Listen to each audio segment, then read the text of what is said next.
నమస్తే, welcome to పురా local. కేంద్ర ప్రాయోజిత పథకాల నిధుల విడుదలకు ఒక నిర్దిష్ట విధానాన్ని పాటించడం లేదు.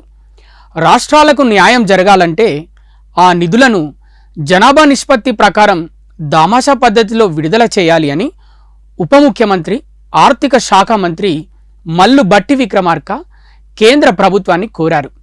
భారత మండపంలో కేంద్ర ఆర్థిక మంత్రి నిర్మలా సీతారామన్ నేతృత్వంలో జరిగిన కేంద్ర బడ్జెట్ సన్నద్ధత సమావేశంలో, ఆ తర్వాత జీఎస్టీ మండలి సమావేశంలో ఆయన పాల్గొన్నారు. తెలంగాణ తరఫున డిమాండ్లను వినిపించారు.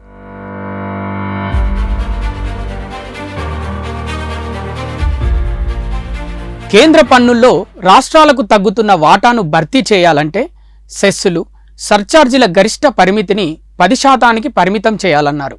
రాష్ట్రాలు ఏటా అనుమతి ఇచ్చే నికర రుణ పరిమితి వివరాలను బడ్జెట్కు ముందే స్పష్టంగా తెలియజేయాలన్నారు. దానివల్ల రాష్ట్రాలు బడ్జెట్ను ఖచ్చితంగా రూపొందించుకోవడానికి వీలవుతుందని భట్టి తెలిపారు.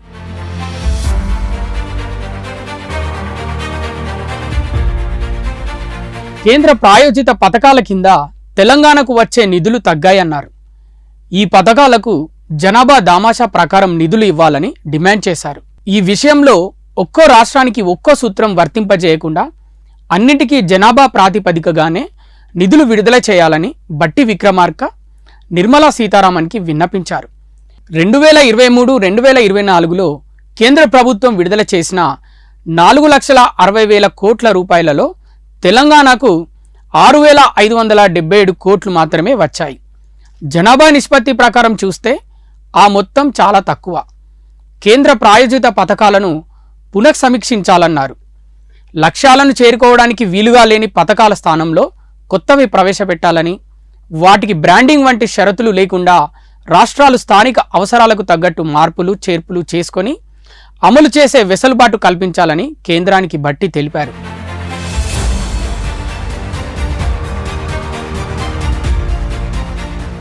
దేశం నిరుద్యోగ సమస్య ఎదుర్కొంటుందని, నిరుద్యోగులను దృష్టిలో ఉంచుకొని ఉద్యోగావకాశాలు కల్పించే నైపుణ్యాభివృద్ధి కేంద్రాలు, పరిశ్రమలు ఏర్పాటు చేయాలి. ఆదాయ పంపిణీలో అసమానతలు పెరిగిపోతున్నాయి. ఇది చాలా ప్రమాదకరం కాబట్టి ఆదాయాన్ని న్యాయబద్ధంగా పంపిణీ చేసి సమ్మిళిత అభివృద్ధికి దోహదం చేసేలా బడ్జెట్లో చర్యలు తీసుకోవాలని కోరారు. పన్నుల ఆదాయం పంపిణీలో రాష్ట్రాల వాటా తగ్గుతోంది. కేంద్రం సెస్సులు, సర్ఛార్జీల రూపంలో పన్నులు వసూలు చేయడమే ఇందుకు కారణం. వాటిలో రాష్ట్రాలకు వాటా రావడం లేదు. అందువల్ల సెస్సులు, సర్ఛార్జీలు 10% మించి ఉండకుండా చూడాలన్నారు.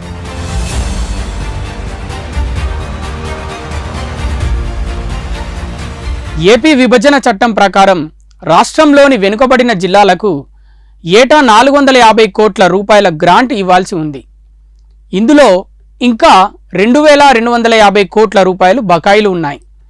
ఈ మొత్తాన్ని విడుదల చేయడంతో పాటు ఈ గ్రాంటు వ్యవధిని మరో 5 ఏళ్లు పొడిగించాలన్నారు.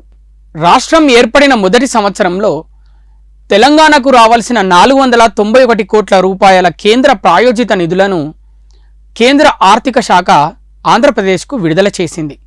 ఆ మొత్తాన్ని తిరిగి తెలంగాణకు ఇప్పించాలన్నారు. ఉపాధి హామీ కింద రాష్ట్రాలపై విధించిన పరిమితులను తొలగించాలి. ఆస్తులను సృష్టించే పనులకు అనుమతులు ఇవ్వాలి. పాలమూరు, రంగారెడ్డికి జాతీయ హోదా ఇవ్వాలి.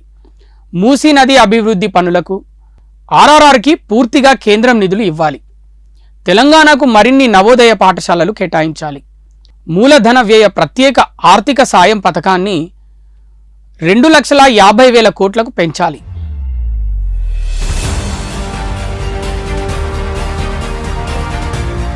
రాష్ట్ర ప్రభుత్వం సమీకృత రెసిడెన్షియల్ స్కూళ్లకు పెద్ద ఎత్తున పక్కా భవనాలు నిర్మించాలని నిర్ణయించింది. ఇది సంక్షేమ కార్యక్రమం కిందికి వస్తుంది కాబట్టి ఈ భవనాల నిర్మాణంపై జీఎస్టీ తొలగించడమో తగ్గించడమో చేయాలి. ఎరువులపై జీఎస్టీ 18% నుంచి 5%కి తగ్గించాలి. ఏపీ విభజన చట్టం కింద రావాల్సిన బకాయిలతో పాటు ఐజీఎస్టీ సమస్యలు పరిష్కరించాలి. బీడీ ఆకులు, నూలుపై జీఎస్టీ రద్దు చేయాలి అని ఉప ముఖ్యమంత్రి భట్టి కోరారు.